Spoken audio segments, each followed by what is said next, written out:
Taste అయితే చాలా సూపర్గా ఉంది. మీరు కూడా ఒకసారి ట్రై చేసి చూడండి. ఇలా వైట్ రైస్లోకి చాలా బాగుంది. పీస్ కూడా జ్యూసీగా చాలా టేస్టీగా ఉందండి. చాలా బాగుంది.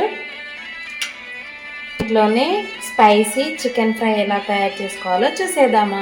ఆనియన్స్ వేసుకోవాలి, ఎలా కలుపుకోవాలి.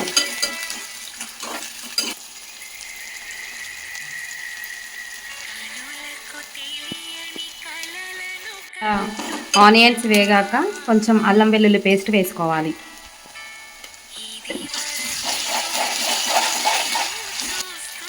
ఇప్పుడు తగినంత పసుపు వేసుకోవాలి.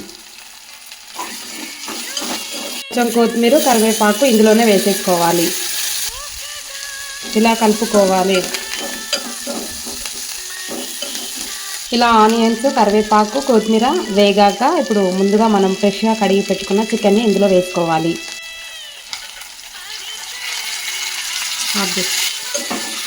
ఇలా కలుపుకోవాలి. తర్వాత తగినంత ఉప్పు వేసుకోవాలి. తర్వాత మూత పెట్టుకొని ఒక 5 మినిట్స్ వరకు చికెన్ అనేది కుక్ చేసుకోవాలి.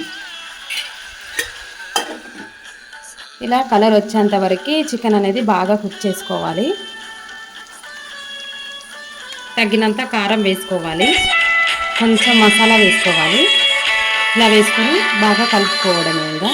ఇలా బాగా కలుపుకున్న తర్వాత ఒక 2 మినిట్స్ కుక్ చేసుకోవాలి. అంతేనండి, సింపుల్ ఇంట్లోనే స్పైసీ చికెన్ ఫ్రై అనేది రెడీ అయింది. టేస్ట్ కూడా చాలా బాగుంటుంది, రైస్లో కూడా చాలా బాగుంటుంది. ఇలా మరిన్ని వీడియోస్ కోసం మా ఛానల్ని సబ్స్క్రైబ్ చేసుకోండి ఫ్రెండ్స్. లైక్ చేయడం మర్చిపోకండి ఫ్రెండ్స్.